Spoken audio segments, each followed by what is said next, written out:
მოგესალმებით, ფასო სვენელებო, მეგობრებო, რაღაც გამიგზელდა არ ყოფნა. თითქმის 25 დღე არ შემოსულა ინტერნეტში, რადგან ჯანმრთელობის პრობლემები მქონდა. იცით რა სიცივეები წამოვიდა, ყინავდა და მე ცოტა უდღურად ვიყავი, ხერხემლის და მხრები რადიოში მტკიოდა. კი, ელექტროლებში ვწევარ, მაგრამ მაინც რადგან ფეშ ვერ ჩავთავ ხოლმე მთელი დღე და ღამით. გასათოფად მხრები გამიცივდა, კისერი დამიკავდა და ცოტა არ ვიყავი კარგად, ამიტომ სიცივეებიც იყო და ვერ მოვახერხე შემოსვლა. ჯანმრთელობის მხრივ. და ისეთი პრობლემები მქონდა. მაგრამ არა უშავს, ახლა კარგად ვარ. და თქვენ მანამდე მეტყულად არ ვიჯექი, მე თქვენ მოგიმზადეთ რამდენიმე თემა, საინტერესო, ძალიან საინტერესო თემა. დავწერე, გადავთარგმნე, მოვასწარე გადათარგმნა, სანამ ისორი დღე მქონდა გადასათარგმნი. იცით რომ YouTube-ი 2 დღე ინახავს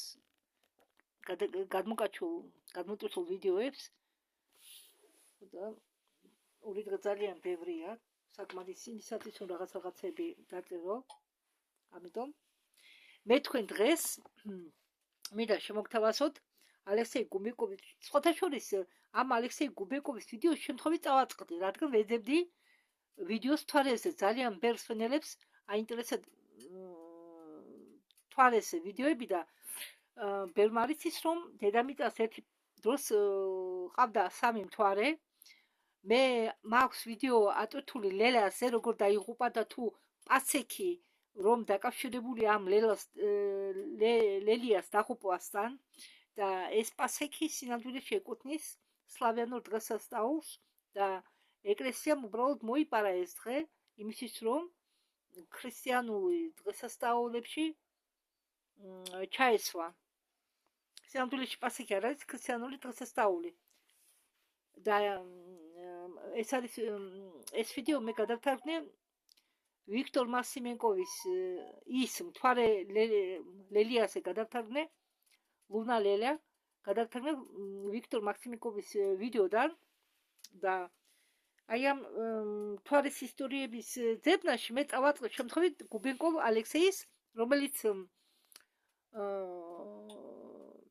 მეგობრობდა ლევაშოვთან, წავდა მე ლევაშოვს კითხულობდი, არ ვუსმენდი უბრალოდ, მაგრამ რატოღაც ბოლოს გადავერთე სხვა რაღაცაზე.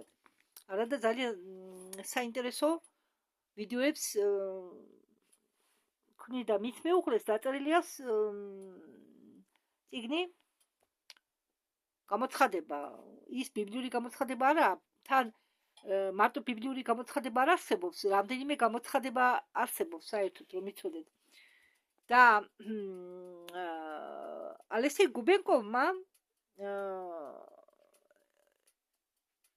ესე იგი ეს ვიდეო ჩაიწერა ლექციის სვლის დროს, ხო სადღაც იყო დაპატიჟებული ეს კაცი. ესია ყოფილი სამხედრო მოსამსახურე ოფიცერი. ეს ვიდეო ყოფილა გადაღებული 14 წლის უკან, ატვირთული უბრალოდ 14 წლის უკან. მაგრამ ისეთი საინტერესო ინფორმაციას მივაგენი, თქვენც მოგეწონებათ, ვისაც გაინტერესებთ, წელთ აღრიცხვასთან და მთვარეებთან დაკავშირებით თუ საიდან მოვიდა ეს 3 მთვარე და როგორ დაიღუპა. აი, ყველაფერი ერთში. ხო, დარჩა მთვარე. ხო, ეს ალექსეი გუბენკოვი აღწერს ძველი რუსების კალენდარს, თუ საიდან მოდიოდა ეს კალენდარი და როგორ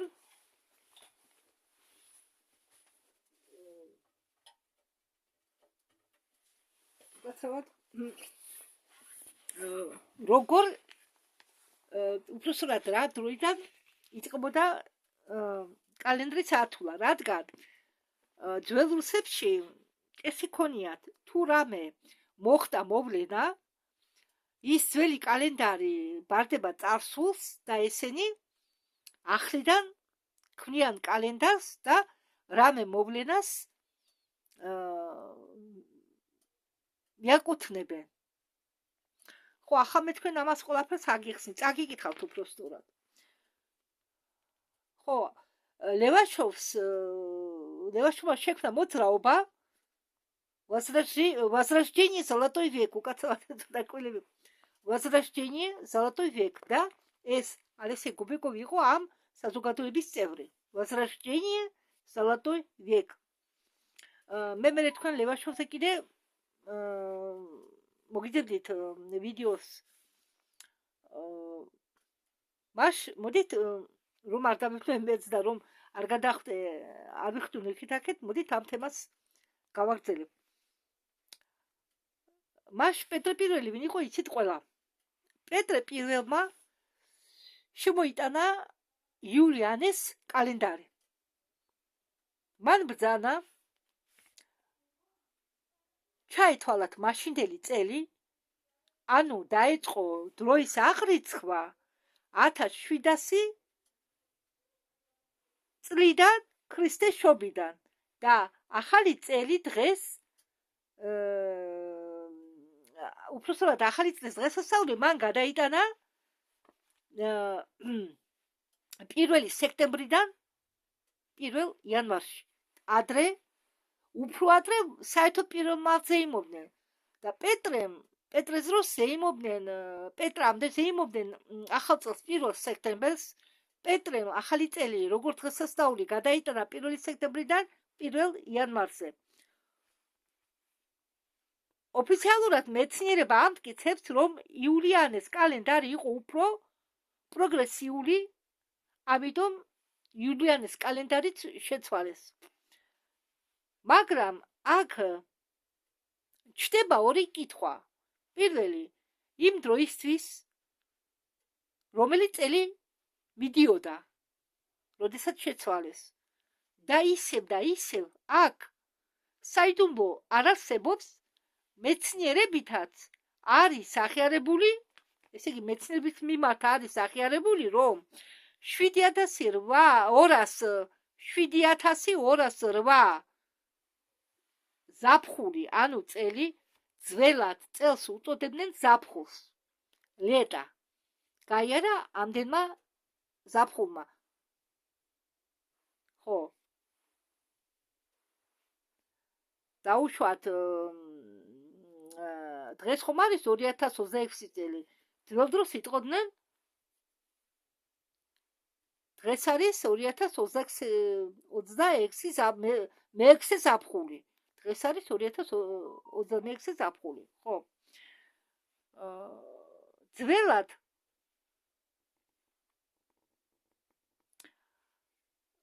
ალბათ ზაფხულს იმიტომ უწოდებდნენ წელს, რომ 1 სექტემბრიდან ახალი წელი იწყებოდა.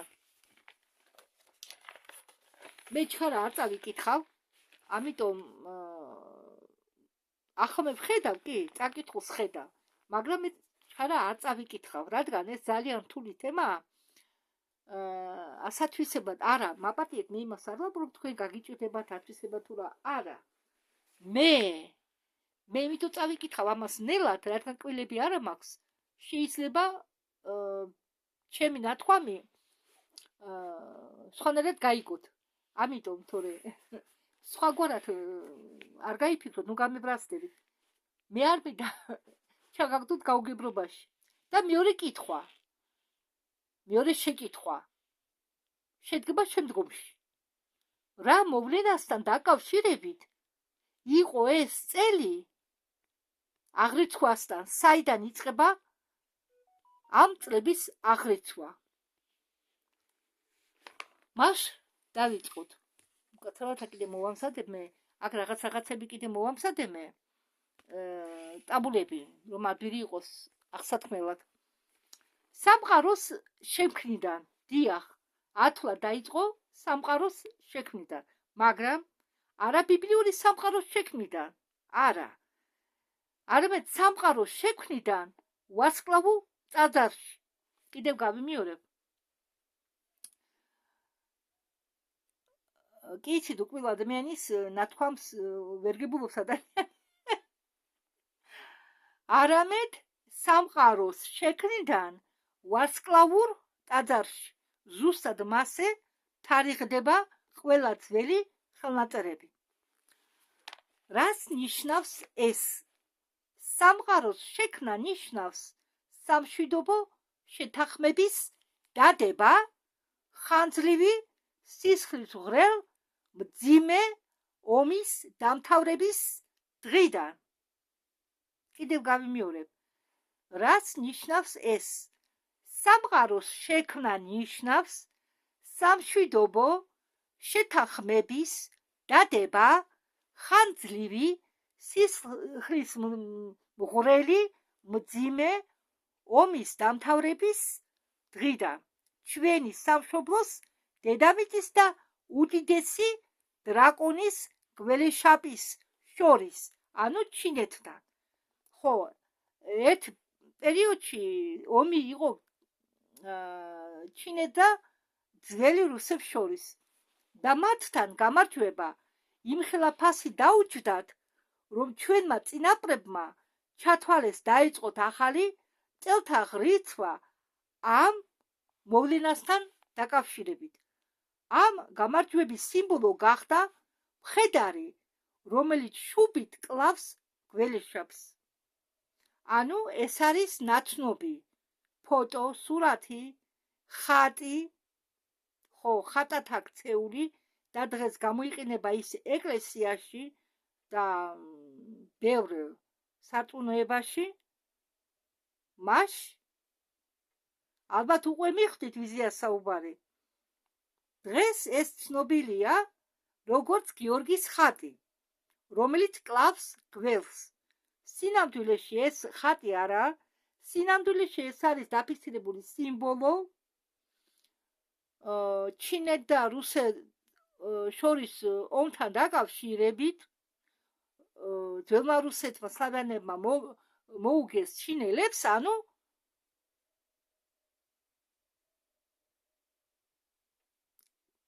განადგურეს გველი.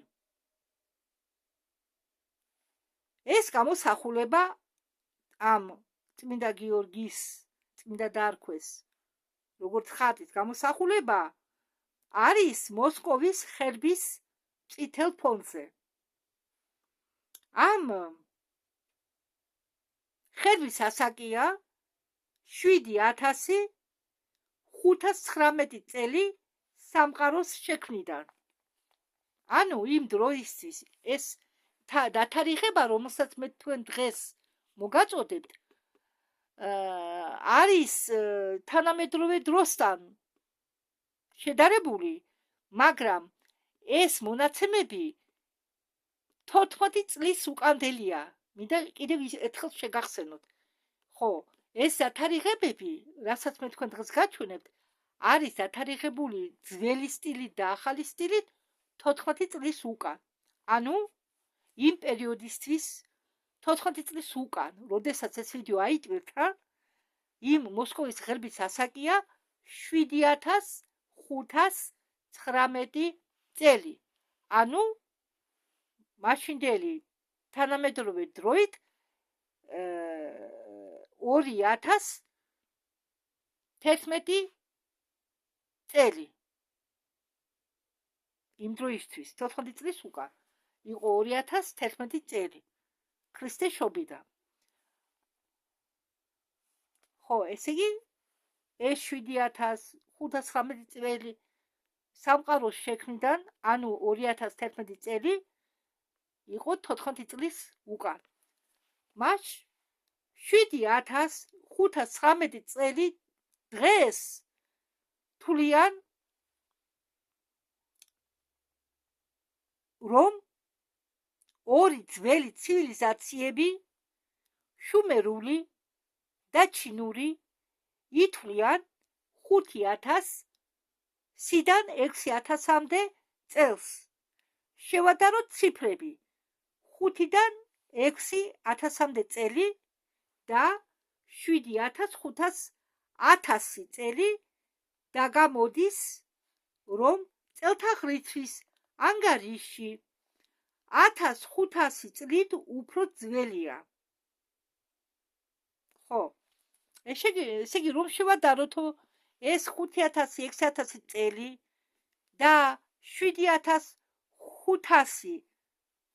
წელს გამოდის, რომ 1500 წელი ანგარიში ამისა 1500 წლით უფრო ძველია. ეს წელთაღრიცხვა სამყაროს საწყისიდან 1500 წლით ძველია ყველაზე ძველი ცივილიზაციასთან შედარებით. არც ცოტა, არც მეტი. სლავიანები თავის საწყისს იღებენ მე-9 საუკუნიდან თითქოს ხო, ასეთი დეზინფორმაცია გავრცელებული ისტორიაში, რომ თითქოს სლავიანები თავის საწყისს იღებენ მე-9 საუკუნიდან, როდესაც სლავიანები რომლებსაც ხო ამ სლავიანებს თითქოს არ ჰქონდათ თავიანთი სახელმწიფოება, თითქოს გამოსულები არიან მიწისახლებიდან, რუსულად ზემლიანკას უწოდებენ, ქართულად ახლა არ მინდა დრო დავკარგო, ნახეთ თქვენ თვითონ, ზემლიანკიდან გამოსულები, ესე იგი გაუნათლებელი ხალხი. ხო, კიდე გავიმეორებ, თითქოს სლავიანები იღებენ თავის საწყისს მე-9 საუკუნიდან, არ ჰქონდათ არც სახელმწიფოება, არც წერა იცოდნენ, არც კითხვა, თითქოს და გამოსულები არიან ამ ზემლიანკებიდან, მიწური მიწისქვეშა სახლებიდან, მიწაში ამოთხრილი სახლებიდან. დაიწყეს სოფლების შექმნა, თითქოს რომ გამოვიდნენ ამ ზემლიანკებიდან, დაიწყეს სოფლების შექმნა, სახელმწიფოების შექმნა და თითქოს მე-10 საუკუნეში მათ მოინათლეს ქრისტიანებად. მე-11 საუკუნეში თითქოს კირილ და მეთოდი მათ მისცეს ალფავიტი. კირილიცას რომ უწოდებენ. ხო, თითქოს მაგ დროს მიიღეს მათ, შეიძინეს ალფავიტი. კირილი და მეთოდი.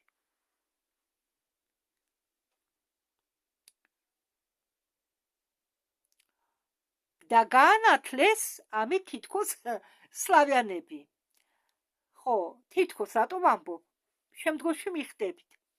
მე-18 საუკუნეში პეტრე პირველმა ამოჭრა ფანჯარა ევროპისკენ მათვის, თითქოს სლავიანებისთვის, მაშინდელი რუსებისთვის.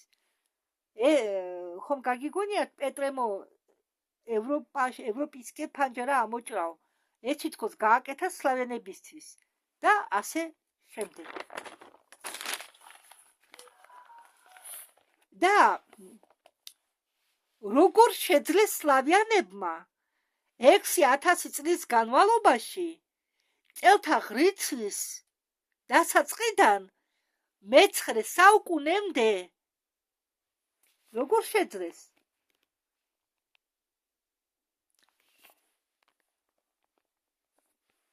ისინი ხომ ცხოვრობდნენ და არა მხოლოდ ცხოვრობდნენ, ეს ყველაფერი იყო აღწერილი, ჩვენი წინაპრების ჰქონდათ დამწერლობაც, კალენდარიც, ბევრად ადრე იქამდე, როგორ ფიქრობენ მათზე, რომ თითქოს კალენდარიც, დამწერლობაც და სახელმწიფოც მისცა პეტრემ ყველაფერი.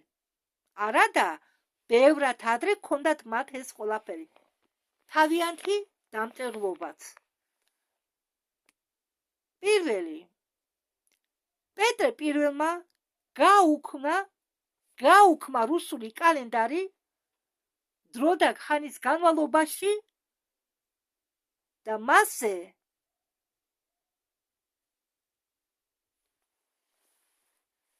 იქნა დავის შედეგად დღესდღეობით და დღესდღეობით ჩვენ ვიცით მრავალი კალენდარი არსებობს. ჩინური ახალი წელი, ტაილანდური ახალი წელი, ინდიელები მაიას კალენდარი, მაგრამ რუსულ უძველეს კალენდარს არავინ ახსენებს. სხვათა შორის ახლა ისევ რუსეთი და რუსებით ხო გააწყალიო გულიო იფიქრე ზოგიერთი ხალხო ჩვენი ძირი ჩვენ ვართ იქედან. კარგი, მოდით ნუ გადავუხვევთ. მერე გავშავდით. ან რაღაც წილი ატლანტების სისხლისა გაერია ჩვენში გენები ხომ იხვით ეს დრო და ხანის განმავლობაში. კარგით, მოდით. პუნქტი მეორე. გამოდის რომ პეტრე პირველმა თავისი სურვილით ამოშალა 5500 წელი რუსი ხალხის ისტორიიდან. ანუ პეტრე პირველმა დაუკარგა რუსებს 5500 წელი. მერწმუნეთ ეს არც ისე ცოტაა. ეს მოვლენა ნიშნავს 2-დან 1-ს. ან პეტრე პირველი და მისი გარემოცვა იყვნენ ტვინით შეზღუდულები, ან ეს ყველაფერი იყო გაკეთებული შეგნებულად. პუნქტი მესამე. ჩვენ ახლა შეგვიძლია ვთქვათ, რომ თუ ვინმე წარმოადგენს ორიგინალურ ისტორიულ დოკუმენტს, რომელიც არის დათარიღებული ადრე ვიდრე 1700 წელი, რომელზეც აღნიშნულია თარიღი ქრისტეს შობიდან, ეს არის უხეში შეცდომა. ესე იგი, თუ ვინმე წარმოადგენს სადაც დათარიღება არისო აღნიშნული ადრე ვიდრე 1700 წელი და სადაც აღნიშნულია რომ ეს წელი ქრისტეს შობიდან იწყება, ეს დიდი უხეში შეცდომა არისო. ძველი რუსულ კალენდარს ეწოდებოდა მზის კალენდარი. მზის და იყო მიბმული ასტრონომიულ თარიღებთან. ეს მზე ბუნიანობასთან არის ზამთრის, არის შემოდგომის გაზაფხულის და არის ზამთრის შემოდგომის მზე ბუნიანობას უწოდებენ. გახსოვთ მე თქვენ ვიდეოში საათებზე გიყვებოდით თუ ძველი ციფერბლატები როგორ გამოიყურებოდა, რას წარმოადგენდნენ. ძველ ციფერბლატებზე, ძველ საათებზე დისკი არ ბრუნავდა. ბრუნავდა მხოლოდ სიმბოლოები და ციფრები. ასოები, სლავიანური ასოები და ციფრები. ხო და რატო გამახსენდა ახლა ეს? თურმე ძველად რუსულ კალენდარს უწოდებდნენ მზის კალენდარს. და ხალხი მიამბეს ბიბლიას, მოგვიანებით მიამბეს ბიბლიას და ბიბლიურ სამების შექმნას. არა, მე მინდა გითხრათ, რომ სამება ბევრი არსებობს. მე რო ვთარგმნი Blavatsky Things, იქ ბევრი სამება არის ნახსენები. ხო. და დანარჩენი ის რომ ბიბლიაში იყო შექმნილი ცხრილი. მას როგორ იწყება ბიბლია? ხო, დაბადების წინში. როგორ აი ცხრილი, ხო, აბა ზოგი იკითხავს რა ცხრილიო. დაბადების წინში, დღე პირველი, დღე მეორე, დღე მესამე შექმნა, მესამე დღეს ეს, მეოთხე დღეს ეს. აი ეს ცხრილი იგულისხმება და ასე შემდეგ. გამოდის რომ ჩვენ შემოგვაჩერჩეს ისტორია სწორი წელთაღრიცხვის ჩვენების მაგივრად.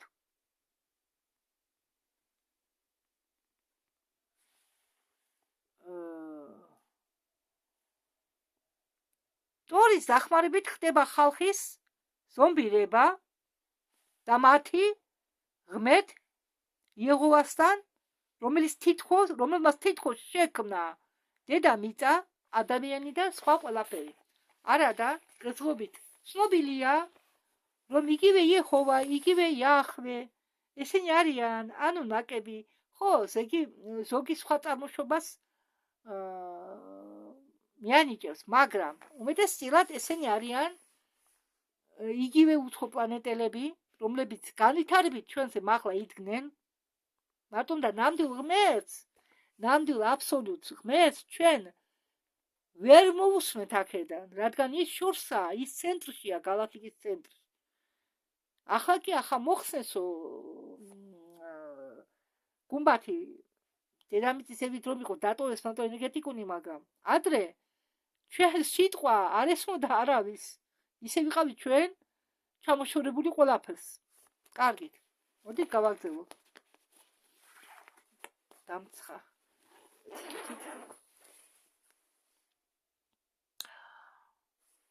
წელთა ღრიცვა ვარსკვლავურ ტაძარში არ იყო ერთ-ერთი. ის ფაქტი, რომ ჩვენ ამის შესახებ პრაქტიკულად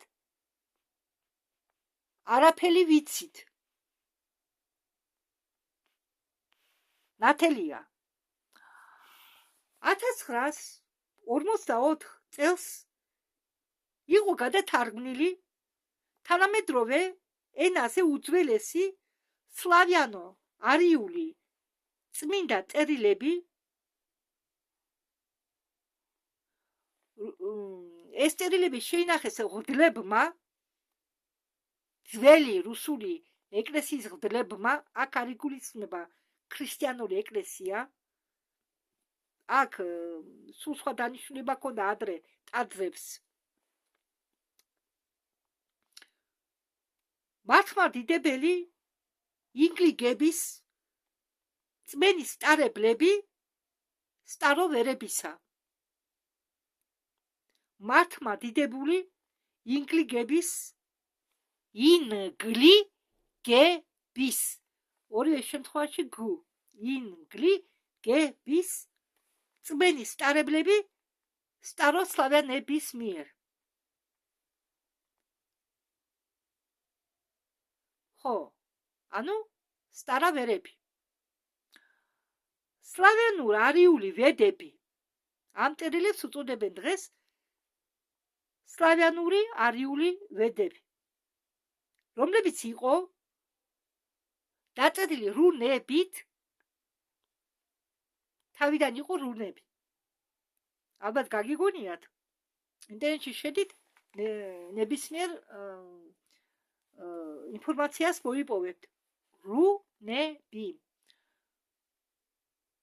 ჩვენ წინაპრებმა ოქროს პლასტინებზე დაწერეს ეს სლავიანური არიული ვედები და ეს წერილები თარიღდება 40,000 წლით. ეს ოქროს პლასტინები ნახეს რუმინეთში ტაძრის გათხრის დროს. მასში და სხვა რუნების დახმარებით დაწერილ ვედებში არის მოყვანილი აღწერა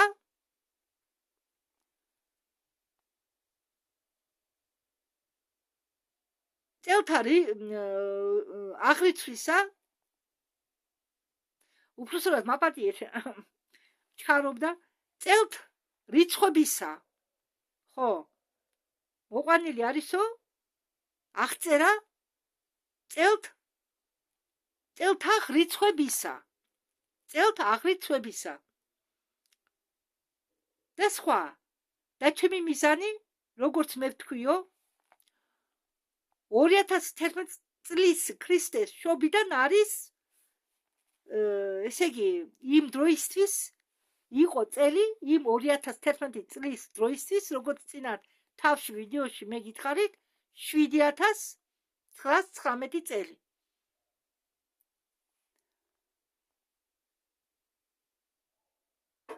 ხო, ახლა ამ კაცმა ჩამოთვალა ის წელთაღრიცხვები, რა დროსაც იქნებოდა ახალი წელთაღრიცვა და რა ფაქტებთან და მოვლენებთან იყო ეს ახალი წელთაღრიცხვის შექმნა დაკავშირებული. ხო, დავიწყოთ.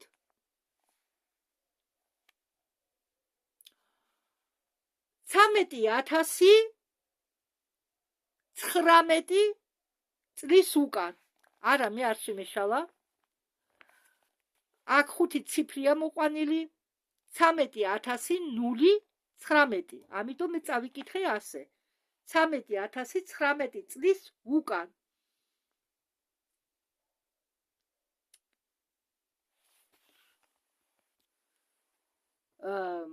და ეს წელთაღრიცვა დაიწყო დიდი სიცივეს პერიოდიდან. დაიწყო დიდი სიცივეს პერიოდი,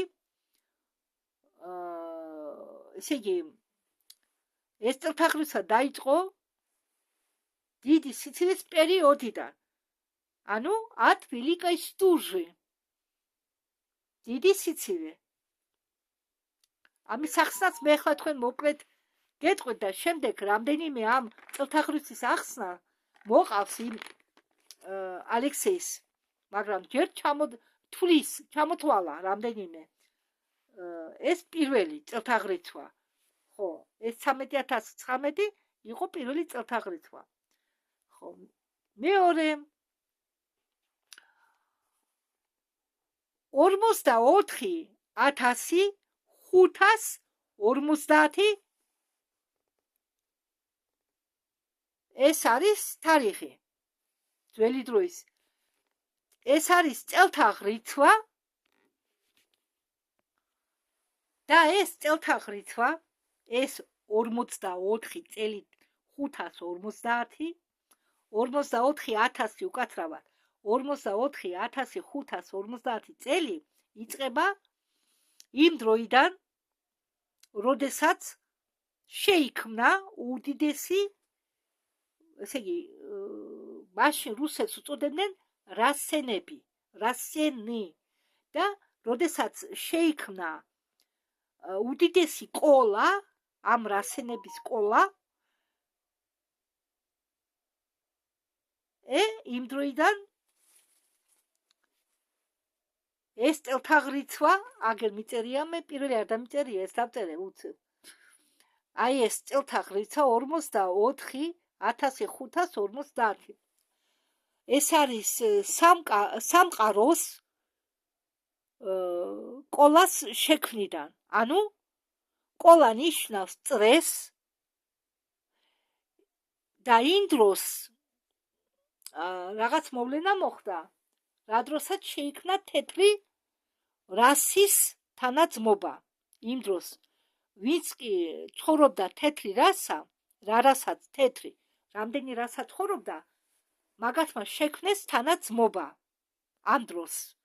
და ამიტომ ახალი წლის წელთაღრიცხვა დაიწყო ამ დროს, აი ამ დროს 44,550 წელს. შემდეგი აგერ აი ეს შემდეგი, აი ეს ციფრი.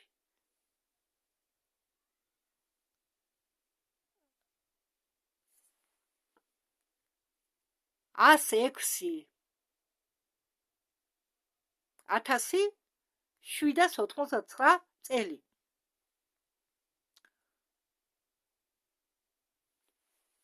აი ამ წლების უკან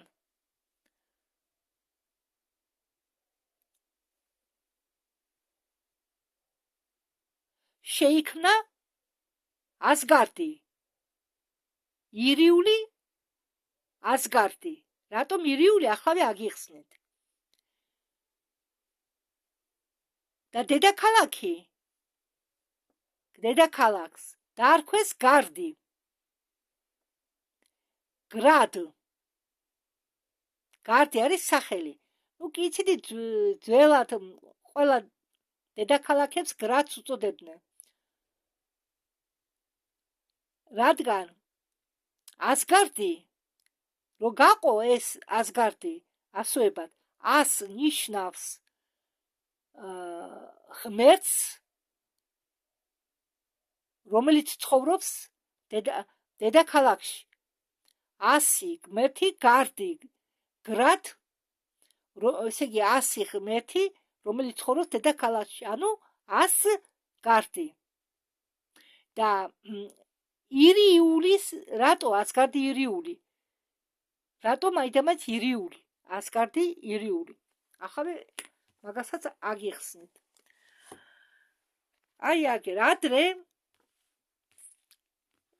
ალბათ დინარე ირტიში ყველას გაგიგონიათ ხო სკოლას გივლიათ ირტიშ ადრე აგერა ირტიშ ადრე ერქვა ირი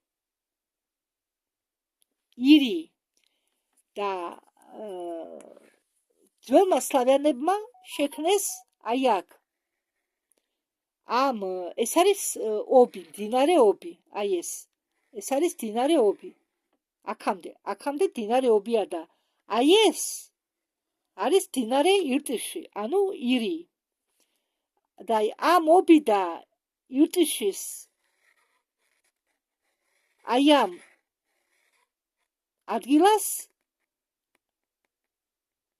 სადაც ორი მდინარე უერთდება ერთმანეთს შეიქმნა ასგარდი 100 მეტი გარდი ადგილი სადაც ცხოვრობენ ღმერთები და დღეს ამ ასგარდს ეწოდება ომსკი ეს არის ციმბირი ომსკს ძველად უწოდებდნენ ასგარდს და ირტიშ ძველად უწოდებდნენ ირი ამიტომ დაარქვეს ასგარდი ირიული აი შეიქმნა ამ დროს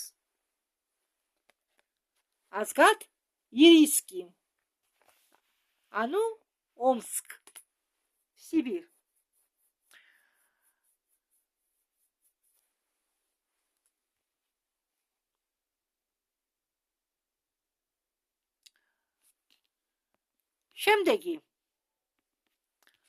შემდეგი არის აი ეს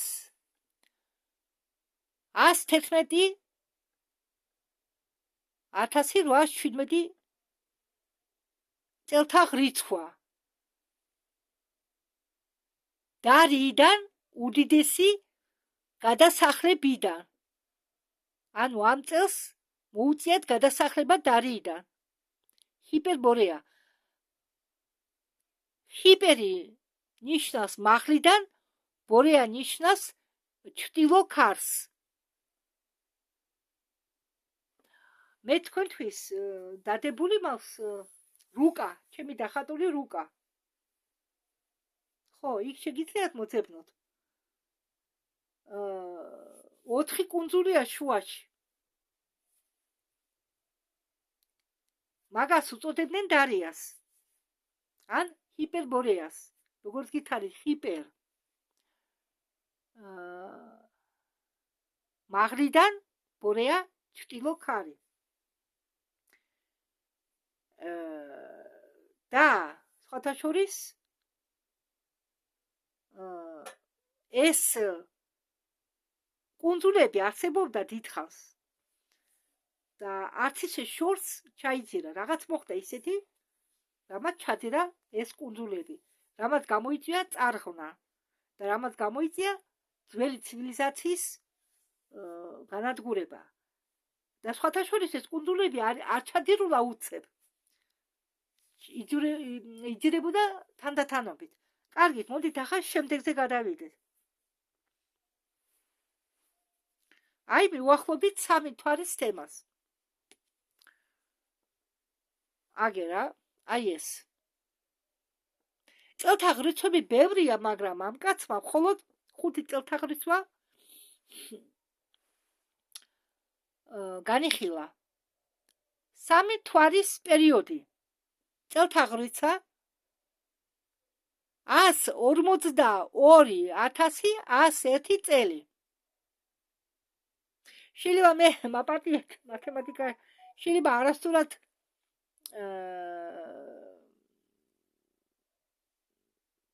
ვიცხლი ამრიცოთ, მაგრამ არ ამგონია მე იმ კაცს უსვედი ყურადღებით.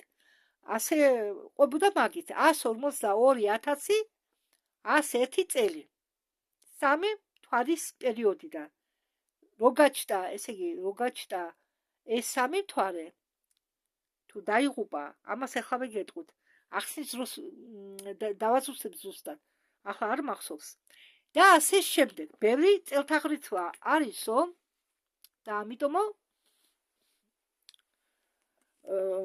ყველას არ ჩავღმავდები, ხოლოდ ნიშნულოვანია. ახლა ამაზე გადავალთ ჩვენ.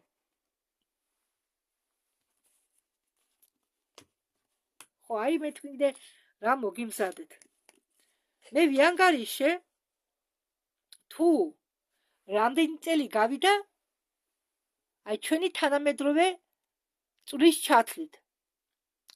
მე ხომ გითხარით რომ 14 წლის უკან 2011 წელს ძველი სტილით იყო 7519 წელი და დღეს არის 2026 წელი. მე დავუმატე ამას 14 წელი ამ ძველი სტილის დათარიღებას დავუმატე 14 წელი, ანუ ძველი სტილის დათარიღების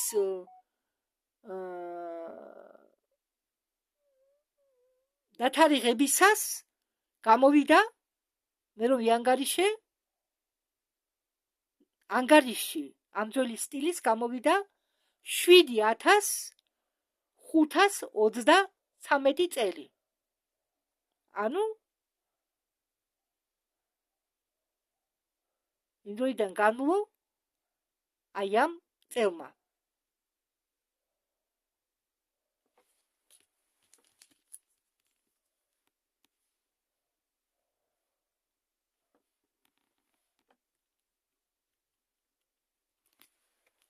შემდეგი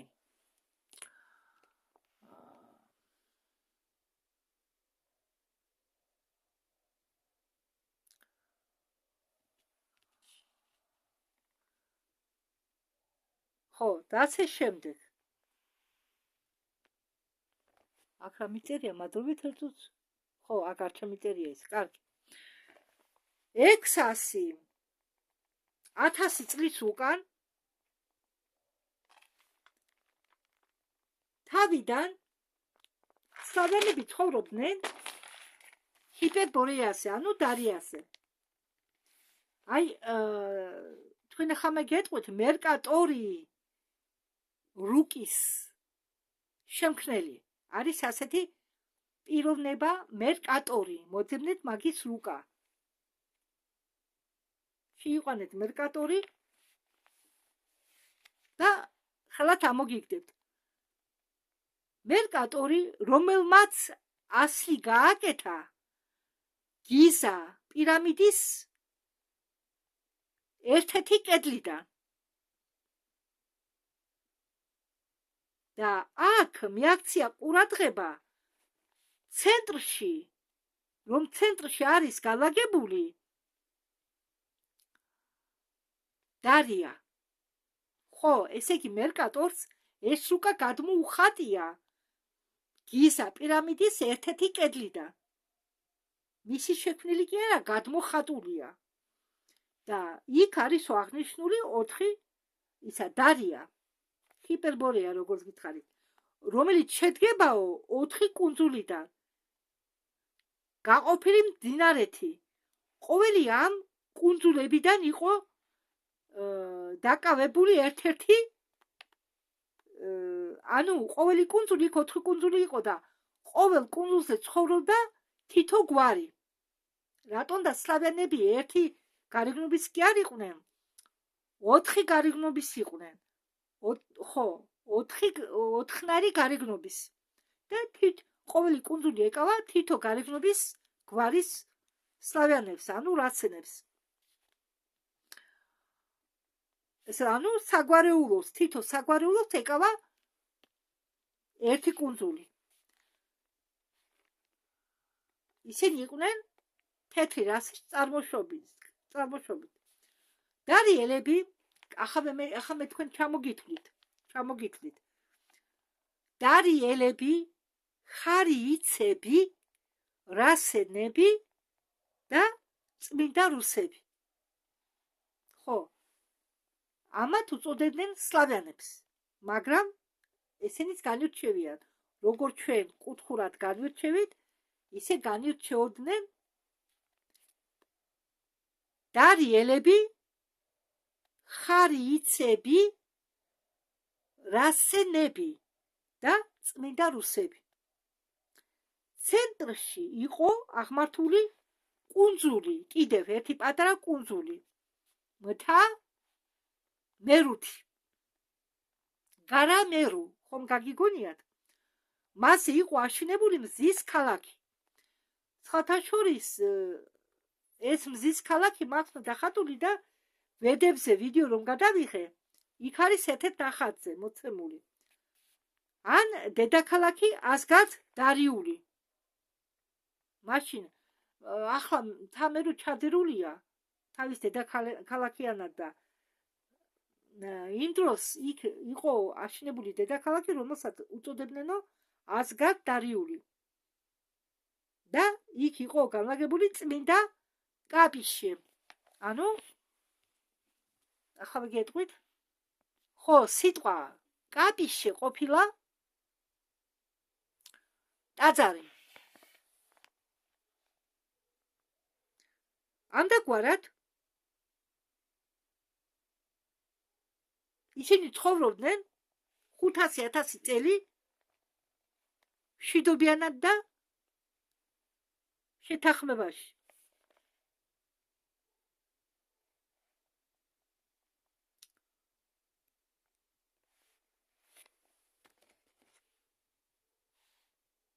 ხო, ამის დადება ჯერ ადრეა. ახლა ვისაუბრეთ სამთვარეზე. აი ამ დათარიღებული წელთა ღვიძლიდან 152,100 წლის უკან სამი მთვარის პერიოდი, მაგ დროს დედამიწას ყავდა სამი მთვარე, ლელია, ანუ რუსულად ლელა, ფატა, რუსულად ფატა და ჩვენი მთვარე ახლანდელი. ლელიის დაღუპვის ამბავი მე როგორც გითხარით თქვენ, მე ეს ვიდეო დავდე პასექთან დაკავშირებითაა. თუ რატო ზეიმობთ ჩვენ პასექს? ლელიას ბრუნვის დრო იყო 7 დღე. ის იყო ყველაზე პატარა მთვარე. ფატა მთვარე იყო საშუალო და ამ ფატა მთვარის ბრუნვა იყო 13 დღე და ჩვენი მთვარე ყველაზე დიდი, რომლის ბრუნვის პერიოდი იყო 29,50 დღე. თუ გავითვალისწინებთ, რომ წელთა ღვიძლის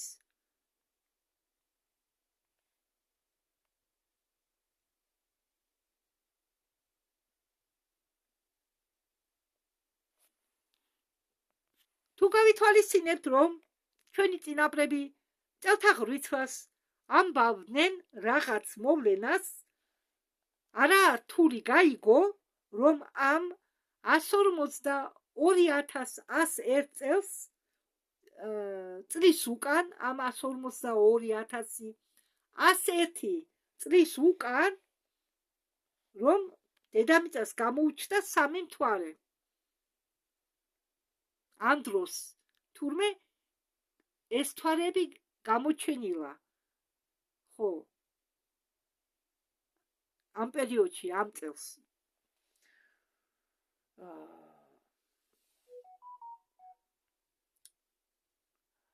აქედან გამომდინარე, რომ ადრე ეს მთვარეები დედამიწას არ ყავდა,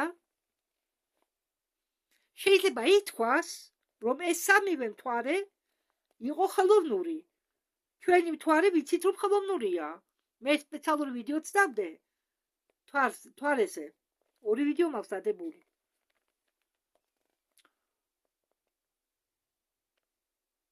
დამტკიცებებიც ბევრია. კრატერები სხვადასხვა დიამეტრით, მაგრამ სიღრმე ერთნაირი აქვთ. ეს იმაზე მიანიშნებს, რომ კორპუსი აქვს და კორპუსი მყარია. მთვარის ორბიტა განლაგებულია წრის ფორმით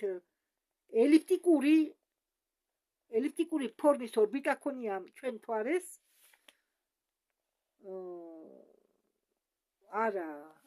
მაპატიეთ, არა. ჩვენ მთვარეს წრის ფორმით არის განლაგებული ორბიტაზე. ელიფტიკური ორბიტისაგან განსხვავებით, ელიფსოიდური ორბიტები აქვთ პლანეტებს, რომლებიც არიან განლაგებული ჩვენი მზის სისტემის მიღმა, მაგრამ მთვარე მგვრალადაა განლაგებული. მთვარის ბრუნვა თავისი ღერძის გარშემო უდრის მისი პერიოდს მიწის ბრუნვის გარშემო. ჩვენ ყველა ვხედავთ მთვარის ერთ მხარეს. მიწასთან შეფარდებაში მთვარე არ მოძრაობს. ხო, მთვარე არ მოძრაობს, მაგრამ ეს კაცი სხვაგვარად ამბობს. მიწასთან შეფარდებაში მთვარე არ მუშაობს, მაგრამ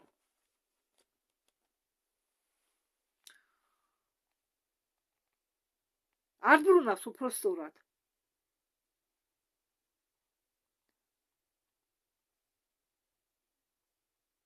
მთვარე აგრეთვე არ მოძრაობს თავისი ღერძის გარშემო.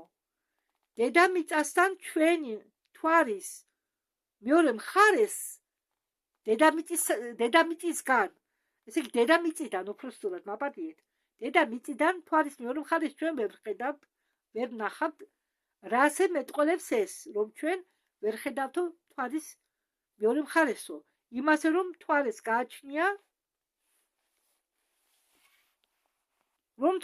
გააჩნია ჰეტეროგენული სტრუქტურა.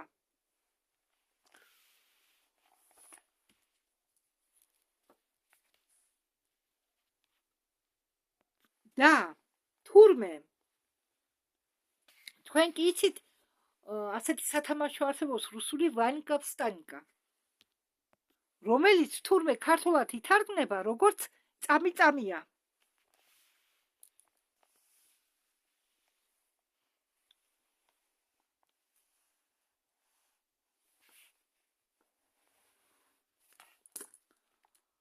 მაგრამ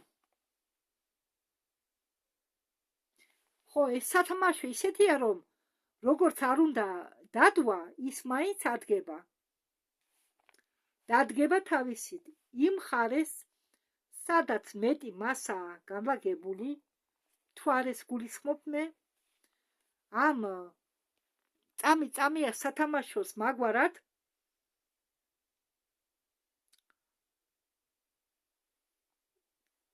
მთვარის ის ნაწილი, რომელიც უყურებს დედამიწას, უფრო დიდია, ვიდრე ის მხარე, რომელსაც ჩვენ ვერ ვხედავთ. ხო, ესე იგი მთვარე არის განლაგებული როგორც სათამაშო წამი-წამია. ჩვენ მხარეს თურმე იყურება ის მხარე, რომლის მასა უფრო დიდია. და პატარა მასა იყურება იმ მხარეს, რომელსაც ჩვენ ვერ ვხედავთ. მთვარე შიგ ცარიელია, ეს მე ვყვეთ თქვენ, მოდით ამაზე დროს არ დავხარჯავთ, თუ გაინტერესებთ, მოусმინეთ ვიდეოს ატლანტები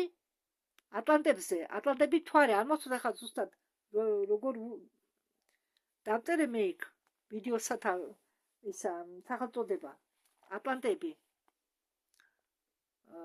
ხო, ცარიელია შიგნით, როგორც მე თქვენ მოგიყევით, მთვარე ატლანტებმა გადააკეთეს ხომალდად. თავისებურად. ღრუებიანი, ანუ ჩვენმა წინა პრებმაო შექმნესო ეს სამი მთვარე.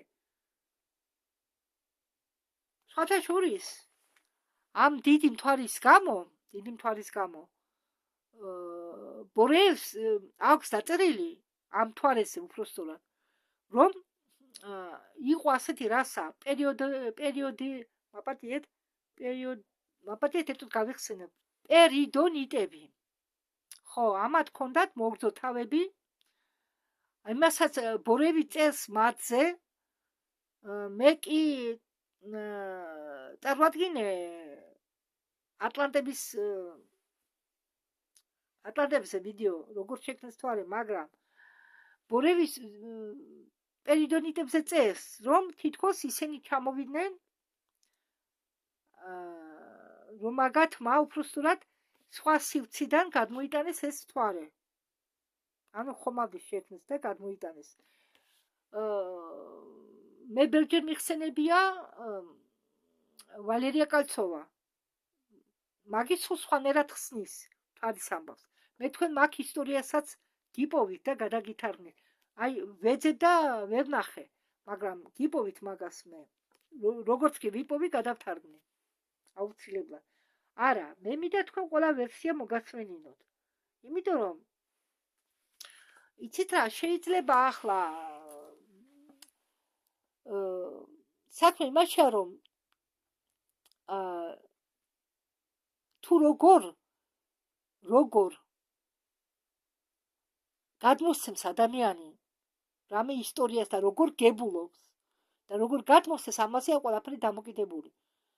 მე გითხარით, რომ ბევრი ხედავს წვრილ სამყაროს, წვრილ დონეებს, მაგრამ ბევრი ვერ გადმოსცემს საჭიროდ. მე თქვენ მოგიყევით კასიოპეას, მერე რომ კასიოპეას გამოიყო ქალბატონი და ბატონი, მათგანმა შექმნეს თავისი და მათი, ესე იგი, ვისაც ესაუბრებიან, ის ინფორმაცია გადმოტანილი არ შეესაბამებოდა ერთმანეთს და როდესაც ამ ბატონმა კითხა იმათ, თუ რატომ ვერ თარგმნიანო, რატომ არ ემთხვევაო თქვენი ნათქვამი, ჩვენი ნათარგმნი და ნათარგმნს და რატო კასიოპეას ნათარგმნი და ჩემი ნათარგმნი რატო განსხვავდებაო? აი შეკითხვა დაუსვეს. და იმათმა იმ წრილ დონეს წარმომადგენლებმა უბრალოდ იგენი წარსგებიან როგორც ენერგეტიკული სხეული. ცოცხლად არ მოდიან ისინი არასდროს. წარსგებიან ასტრალში. როგორც ენერგეტიკული სხეული. და მაგათმა უპასუხეს, რომ ყველა სხვადასხვა გვარად აღვიქვამსო ჩვენ გადმოცემულ ინფორმაციასო. ჩვენ ყველას ერთნაირად ვესაუბრებითო. სხვადასხვაშორის ვალერია აგარ დამიწერია მე. ვალერია კოცოვას მიხედვით ატლანტები მოფრინდნენ დედამიწაზე მთვარით. ხო. ხო, ვალერია კოცოვას ვიდეოა მაგი, მე რო თქვენ დაგიდეთ. ხომ ხედავთ, ეს კაცი ზედმეტს არაფერს ამბობს. თავს იკავებს. ეს ამას გულისხმობ. ეს მე ჩავტვირთე რო არ დავიწყებოდა ამ ოფიცერს თავს იკავებს. ეს სამხედრო თუ მსახურობდა, მან ბევრი საიდუმლო იცის. მაგრამ 14 წლის უკვე საშიში იყო ამაზე საუბარი. დანარჩენი ორი მთვარეც შექმნილია.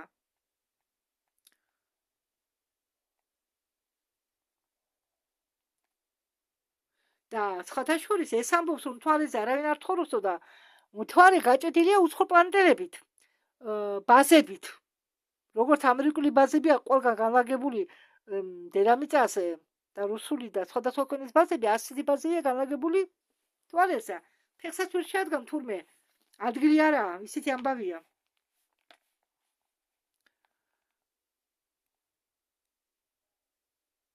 ხო.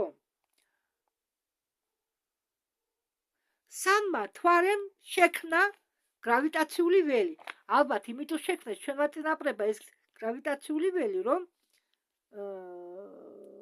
მოერგო დედამიწა საცხოვრებლად. და დედამიწა სყავდა სამი მთვარე და იყვნენ დაცული, დედამიწა იყო დაცული კომეტებისაგან და ასტეროიდებისაგან. როგორც შემთხვევით, ჩვენსგან არ გადმოვარდნილიყვნენ. მიახლოებით 30,000 წელი იცხოვრეს ამ წელთაღრიცხვიდან სავიანებმა მშვიდობიანად, შემდეგ პლანეტარულ კატასტროფამდე. კოსმოსური ომის შედეგად ბნელი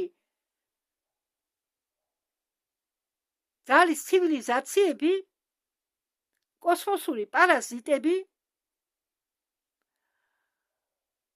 მოწვიდნენ მთვარე ლელაზე. ყველაზე პატარა იყო ეს ლელა, მე სხვა ისტორიაც ვიცი. პანდორა და ალენა ბერეგინიასგან. თურმე ეს მთვარე ლელა იყო განადგურებული შეგნებულად და რატომ? ამ ახლა ხომ გითხარით მე რომ პარაზიტები განლაგდნენ ამ პატარა მთვარეზე, ლელაზე. და იქედან აპირებდნენ დედამიწის განადგურებას, გადაკეთებას. იგივე რუხები, აქ იგულისხმება ბნელ ძალებში ამ კაცმა არ თქვა არაფერი, რადგან ეს იყო 4 წლის უკანდელი ამბავი, ვერ იტყოდა და ეს ბნელი ძალები წარმოადგენდნენ რუხებს, დრაკონიელებს, ნეგატიურ დრაკონიელებს და იმისთვის რომ გადაერჩინათ დედმიწა, ნათელმა ნახევარღმერთებს მე გულისხმობ უცხო პლანეტელებს, რომლებიც არიან ჩვენზე მეტად განვითარებული და ყველა ასე იგულისხმება. ისინი მაგათთან გაანადგურეს, ააფეთქეს და ესეთი ნაწილი თურმე ამ ლელაცი დაეცა ამ ჰიპერბორეას.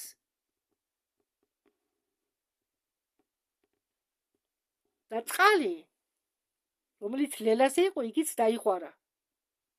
დედამიწაზე, წვიმის სახით, წყლის სახით, რა ვიცი. მე ძალიან მინდა უფრო სიღრმისეული ისტორია გავიგო ამის შესახებ, მაგრამ ჯერჯერობით მე კიდე მოვიძებნიებ. ეს არის ჩვენი დედამიწის ისტორია, ჩვენი ისტორია.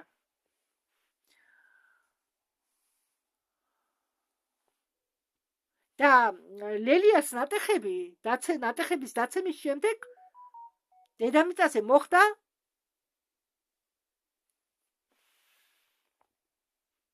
პირველი პლანეტარული კატასტროფა.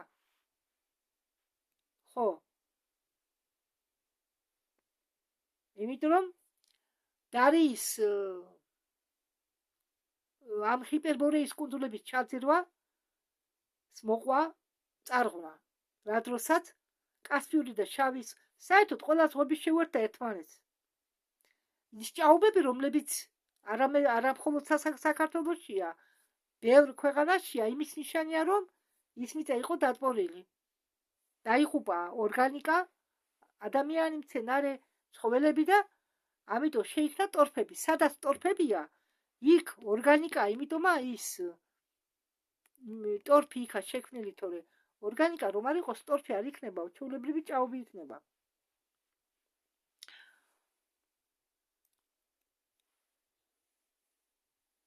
ნატეხების დარტყმისაგან მოხდა მიწის ქერქის შენჩქრება და ჩრდილო მატერიკი დარია, სადაც თავიდან ჩვენი წინაპრები ცხოვრობდნენ და ამ მატერიკმა დაიწყო ნელ-ნელა თანდათანობით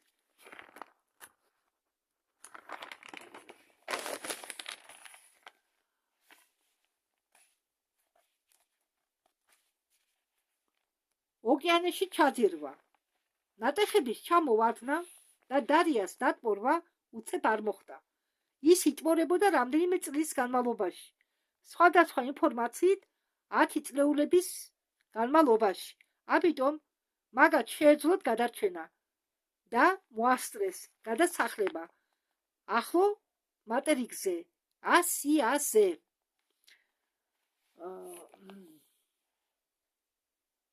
ხო. ახლა რა მოხდა აი ამ წელს 111.817 წელს. ამ 111.817 წლის უკან დაიწყო უდიდესი გადასახლება დარიიდან. სახელწოდება ასია მიიღეს სიტყვა ას, ანუ რაც ნიშნავს ღმერთს, დიდან რომლებიც ცხოვრობდნენ, ანუ ღმერთები, რომლებიც ცხოვრობდნენ დედამიწაზე. და ეს სიტყვა დღემდე არის მოხმარებაში. ასია. ასია. ღმერთების მიწა. ახლა ახლა ასიას ეწოდება ასია. ახლა ასია ეწოდება ევრაზიის კონტინენტს. ინგლისურად კი დღემდე სიტყვა ასია იწერება ეს სიტყვა. ასია ს через სუ. ასოთი სუ ასოთი იწერება ასია.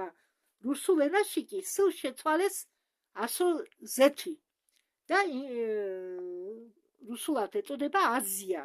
მათ სწორადა ასია. ინგლისურში კი დარჩა ს. არის იმპერია, თუ არის იმპერია, უნდა იყოს დედაქალაქი, ხო?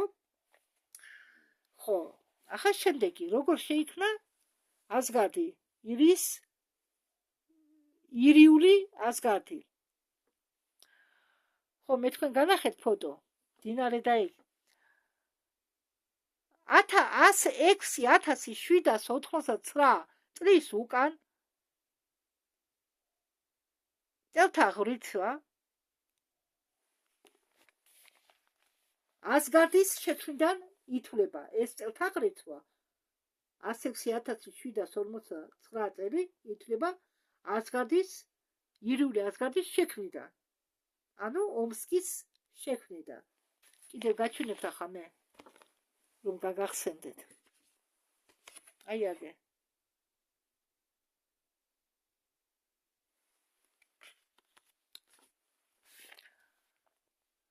ხო. დინარე ირის და ობის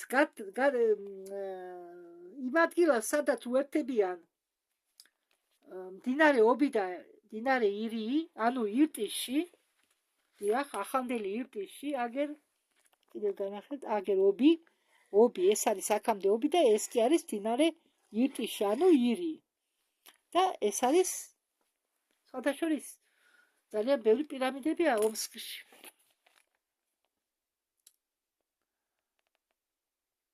სადაც დინარე ობი და დინარე ირტიში უერთდება ერთმანეთს. ეს დედაქალაქი ყვაოდა, ვითარდებოდა შემდეგ კატასტროფამდე. 13000 წლის უკან მოხდა მეორე კატასტროფა. და ასგარდი, ირიული ასგარდის დედაქალაქი იყო გარდი. ან დღევანდელი ომსკი. მაშ რა მოხდა 13 წლის უკან? ამ წელთაღრიცხვის 13 წლის უკან. 11,817 წლის უკან დაიწყო უდიდესი აცივება და ყინულოვანი პერიოდი. ეს კატასტროფა მოხდა გლობალური ომის შედეგად სამყაროს ბატონობის გამო ამ იმპერიის უდიდესი ასიის და ახალი იმპერიის შორის, რომელიც იყო შექმნილი ძველიდან გამოსულებით, ესე იგი ძველი გამოსულების მიერ და მათ ლიდერები, მათი მაპატი და ხამე დავიბენი ცოტა, იყო ორი იმპერია. ხო, ატლანტების იმპერია იყო მაშინ და ამ ჰიპერბორეის იმპერია.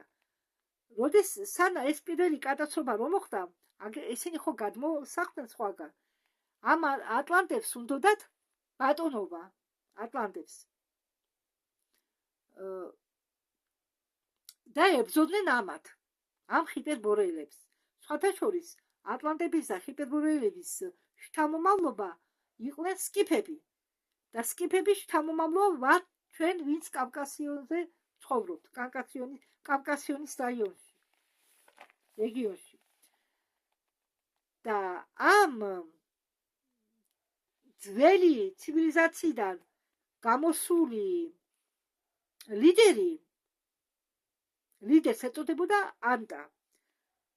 ამ გამოსულების ნაწილი იყო გადასახლებული თანამედროვე მექსიკის ზალივის ტერიტორიაზე, ყურე, არიცი რა ქვია იქ, ატლანტურ ოკეანეში და შექმნეს იქ ახალი იმპერია.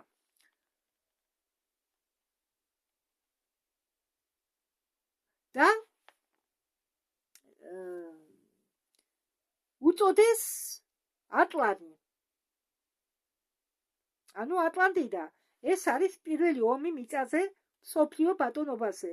ეს ომი მიმდინარეობდა ატომური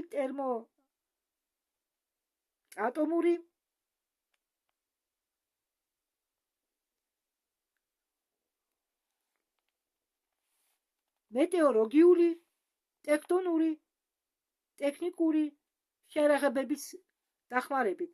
ატლანტის მხრიდან ატლანტებმა ახლომდებარე ტერიტორიები დაიპყრეს. ხო, ამაზე ნათქვამი კოცოვას ვიდეო რომ გადავთარგმნე, მთვარე ატლანტების ხომალდი. იმის გამო რომ კარგად ვერ მართავდნენ ამ შეერაღებებს, კარგად ვერ მართავდნენ და ვერ მართავდნენ კლიმატურ იარაღს. სწორად მათ მოვიდათ შეცდომა და არასწორმა გამოყენებამ მიიყვანა გრავიტაციული ბალანსის დარღვევამდე. დედამიწის გრავიტაცია დაირღვა და ახლო მთვარის ფატა იყო ახლო დედამიწასთან. ლელა ხო იყო უკვე განადგურებული და მთვარე ფატა იყო ახლოს. ცოტა დედამიწასთან და მთვარე და დედამიწის შორის გრავიტაცია დაირღვა. ხო. და შემდეგ მოხდა ის, რომ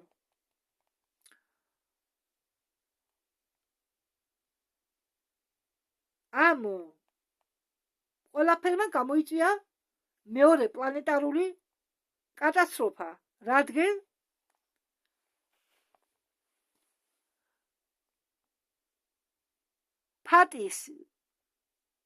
მთვარე ფატა დავარდა დედამიწაზე.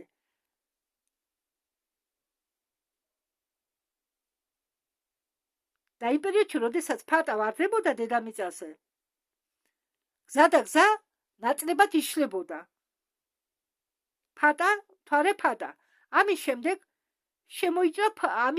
ფატა ფრაზა რომ შემოიჭრა ფატალური შედეგი. ეს ფრაზა ფატალური შედეგი დარჩა ამ მთვარის სახელისაგან. ფატალური.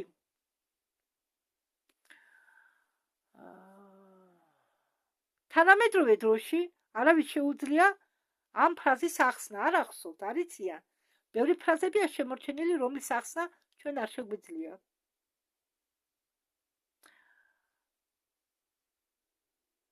და ამას ყველაფერს როგორც გითხარით მოყვა მეორე პლანეტარული კატასტროფა. მოხდა ისე რომ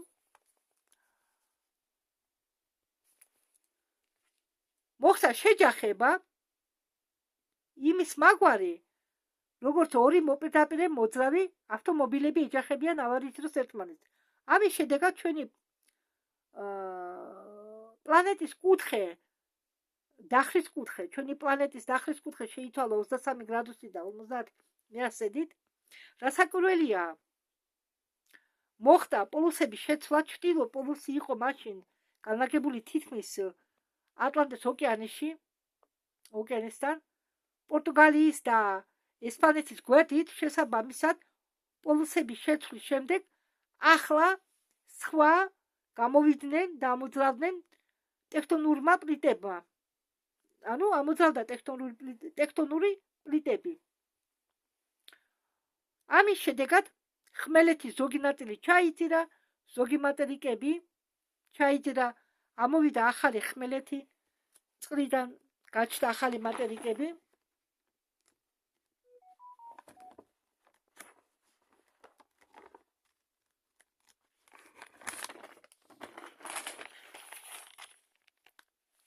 ათასმა ვულკანმა გაიღვიძა ერთდროულად კიდევ ახალი 1000 ვულკანი გაიღვიძა იმის გარდა, ანუ ბევრმა ფერფლმა დედამიწა დაფარა მთლიანად და მზე ვერ ასხივებდა მიწას და დაიწყო ყინულოვანი პერიოდი, ანუ აცივდა.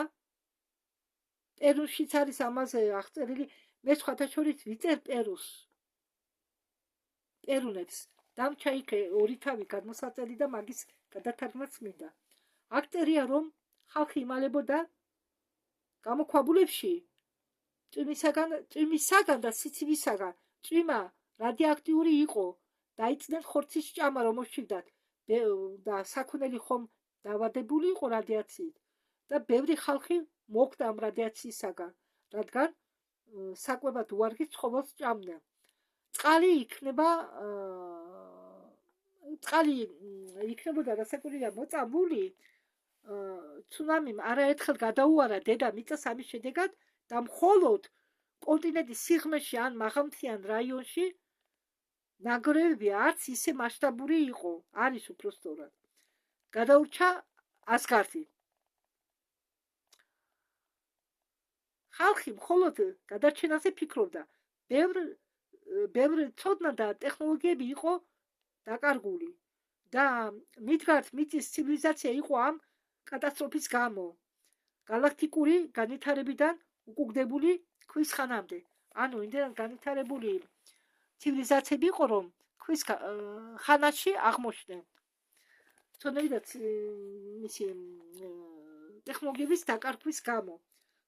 ფატის ნატეხების დავარდნის შემდეგ მიწაზე 13,019 წლის უკან, უпростоრად 13,019 წლის უკან გრავიტაციულმა გავლენამ ამ მთვარისა მიწის მიმართ გაქრა და მიწა გახდა ესე იგი მიწის ბრუნვა თავისი საკუთარი ღერძის გარშემო უფრო აჩქარდა და იმავე ორბიტის შენარჩუნებით მზის გარშემო მიწა აკეთებდა თავის ღერძის გარშემო 5 ბრუნვაზე მეტს. იმის გამო, რომ გრავიტაციული ველი გაქრა, რომელიც ატორმუზებდა მიწას 360 დღე. ხო, იყო 360 დღე და გახდა 365 წელი. ამაზე ბატონი ალექსეი შეჩერდა ჩვენ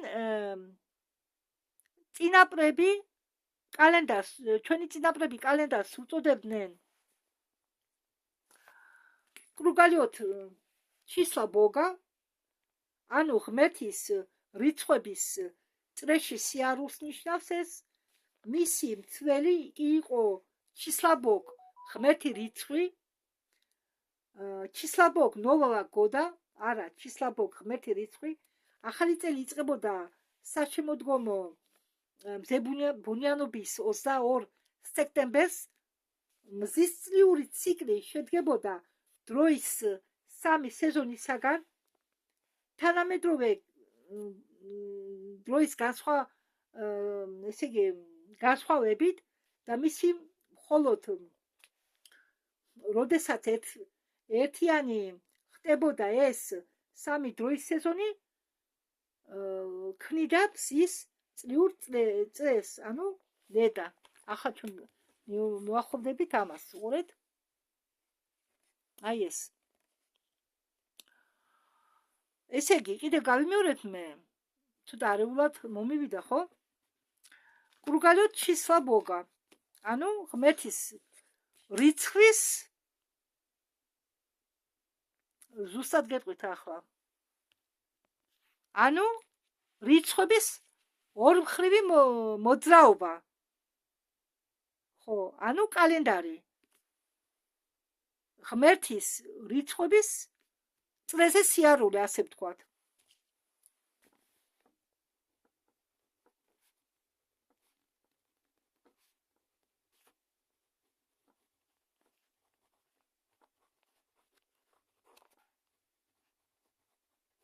ხო, აგერ დავწერე, რომ არ დამავიწყდეს. და აქ ძველად ცოტა სხვანაირად იყო. იყო მზის წრიული ციკლი, რომელიც შედგებოდა 3 სეზონიდან. ახლა ჩვენ რომ 4 სეზონი გვაქვს, მასზე არ იყო. შედგებოდა იყო 3 სეზონი.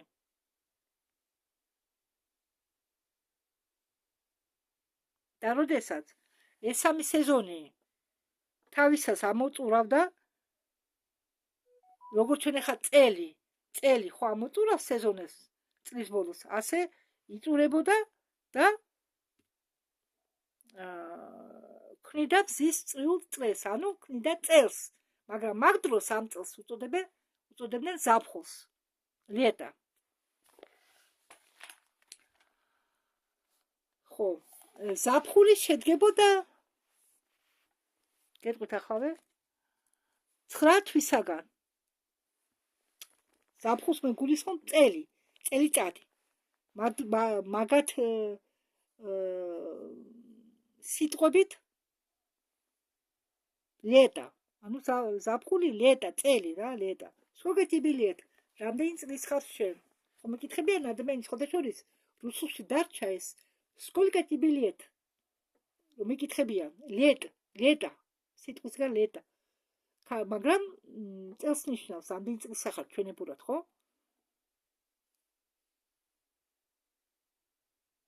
ამდაგვარად. ხო, ესე იგი წელიწადი მაგ დროს შედგებოდა 9 თვისაგან, არა 12-ისაგან, 9 თვისაგან. თანამედროვე 12 თვეა.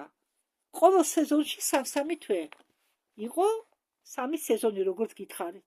და ყოველ სეზონს 3 თვე ჰქონდა. ერთი წელი უდრიდა 365 დღეს.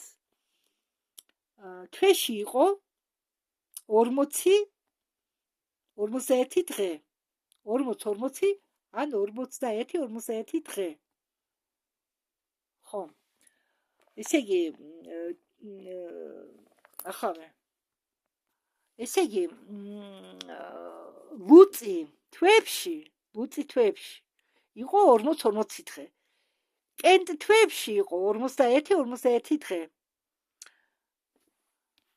ხო, ახლა მე შევედი ინტერნეტში და მაინტერესა ქართულად როგორ იქნება высокосный год. და იქ თარგმანი მომცა ნახტომის წელი. ხო, ამ წელს ნახტომის წელს რომ უწოდებენ высокосный год, ყოფილა 369 დღე. კალენდარი იყო განმეორებადი ციკლები, მაგალითად წრე შეადგენდა 1 წრე, წლები შეადგენდა 16 წელს, აქედან 15 წელი იყო უბრალო 1 წელი, და 1 წელი იყო უბრალო 15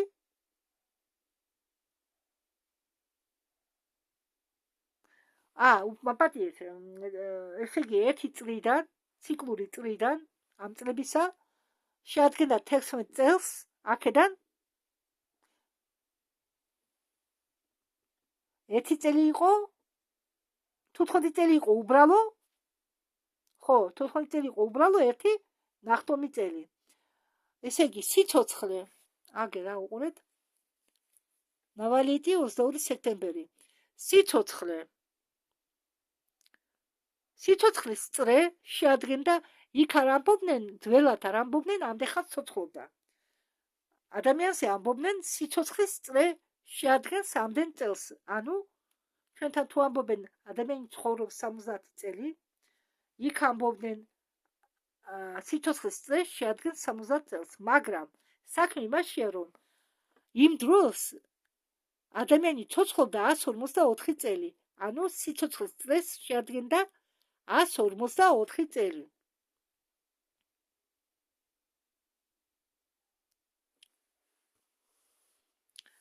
თუ შევადარებთ დღევანდელთან,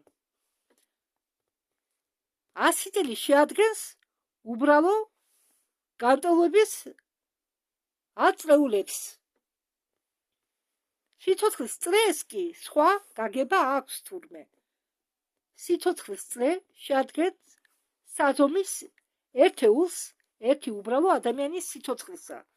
ანუ სიცოცხლის საშუალო ხანძრივობას 154 წელს, აი ამას.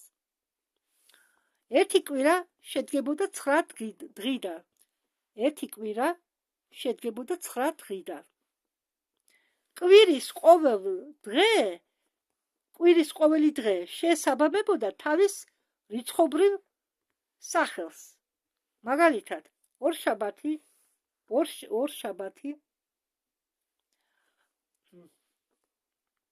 სამშაბათი. აი ეს ახლა მე მაშინ ინტერნეტი ამხუნა და ახლა პარალელურად გადავთარგმნი. ორშაბათი, სამშაბათი, ხო, ჩვეულებრივად. ოთხშაბათი, ჩვენებურად დღეს რომ ოთხშაბათია ის მას უწოდებდნენ ტრიტეინიკ. ანუ მესამედი. четверик, ანუ მეოთხედი. მეოთხე დღე, ხუთშაბათი. პარასკევი როგორც პятница, ჩვეულებრივად. ხო. шестица, მეექვსე დღე, შაბათი. седмица, მეშვიდე დღე, კვირა. осьмица, მერვე დღე. მაშინ 8 ახლა 8-ს ამბობენ რუსები, მაგრამ იმ დროს 8-ს ამბობდნენ 8-ზე ამბობდნენ осьмица. 8 ესე იგი. რადგან ძველებურად 8-ს კითხულობდნენ როგორც осьм. მეხკისნაგი. და რასი გამიცინა ახლა მე? მეცხრე დღეს იცით რას უწოდებდნენ? ახლა ჩვენ კვირას რასაც უწოდებთ რუსულად ხომ ნედელა ქვია და სინამდვილეში ნედელა ერქვა მეცხრე დღეს და ნედელას სულ სხვა დანიშნულება ჰქონდა სიტყვის არხს. ესე იგი не делать არ გააკეთო, არ გაკეთების დღე. გესმით? ნედელა არ გააკეთო. Ничего не делать. არაფერს არ აკეთებდნენ მეცხრე დღეს ისვენებდნენ. ამაზე გამეცინა. და მეცხრე დღეს ისვენებდნენ. ნავალეტი ახალი წელი. იწყებოდა 22 სექტემბერს.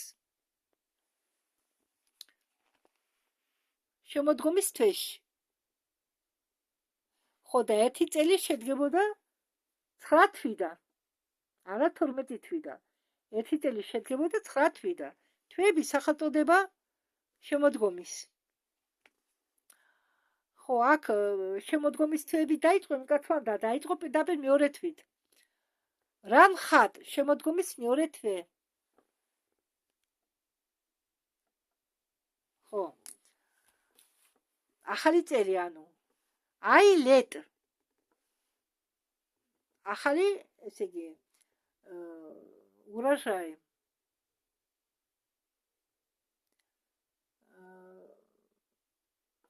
აუ, აქ დავიბენი ახლა.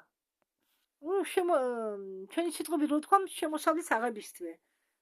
რაღაც ტყეები, მაშინ ბევრი ტყე იყო, იდლიოდა რაღაც საჩუქრებს, აი ნაყოფს, კენკრას. ხო, ახალი წელი, აილეტი, ახალი საჩუქრების თვე. ზამთრის თვეები, მესამე თვე, შემოდგომის მესამე თვეს მოგვიანებით გეტყვით. ზამთრის თვეები, ბელეტი, გრელეტი. ხო, ამ დროს ძალიან ბევრი ქარბუქე და თოვლი და ქარბუქი იცის. დალეტი, ბუნების გაღვიძების თვე. აი, ტალეტი არის პირველი შემოდგომის თვე, რომლითაც თავდება წელი. ახალი წელი, ძველი წელი. ხო, ტალეტი, ანუ შემოდგომის თვეები ყოფილა. პირველი თვე ტალეტი, რამხატი და აილეტი. გაზაფხულის თვეები, ელეტი, თესლის თვე, ველეტი, ქარების თვე, ხელეტი, შემოსავლის თვე. წელს ჰქონდა თავისი დასახელება. მაგალითად, მიმართული სამყაროს ვარსკვლავური ტაძარში სამყაროს შექმნიდა, რომელიც ნიშნავდა სამშვიდობო მოლაპარაკების დადებას ვარსკვლავურ ტაძარში. ხო. წელს, ესე იგი, ლეტა, აქ არის ლეტა ნახსნები ვარსკვლავურ ტაძარში. აი ცოტა დარჩა ახლა და всё. რა კარგი, თქვენი მე წამალი დავდი და საჭველი ჯერ არ მიჭამია. ამას რომ ავტვირთავ, დავდება საჭველთან, მე შეჭამ მეთქი და რა დრო გასულა. თანამედროვე ზაფხული არის ძველი დროით 7513 წლის სამყაროს შექმნიდან და ეწოდება ხარომ ბაგოფ, ანუ ღმერთების გასასვენებელი. შეიძლება ითქვას სასახლე. და ეს ესე იგი წელი ზაფხული, ანუ ლედა მათი ნიშნულობით 153-ია, მომავალი წელი იქნება 154 სიცოცხლის წრეში დარიული წრეთა ღრიცვით. აი, ამით ახლა მე დავამთავრე, ჩემო კარგებო. ხო, ძალიან რთული იყო მოსასმენად, გეთანხმებით, იმიტომ რომ მეც ენერგია დავხარჯე იმდენი, რომ ეს დამეწერა. დიდი მადლობა ყურადღებისთვის. მადლობთ.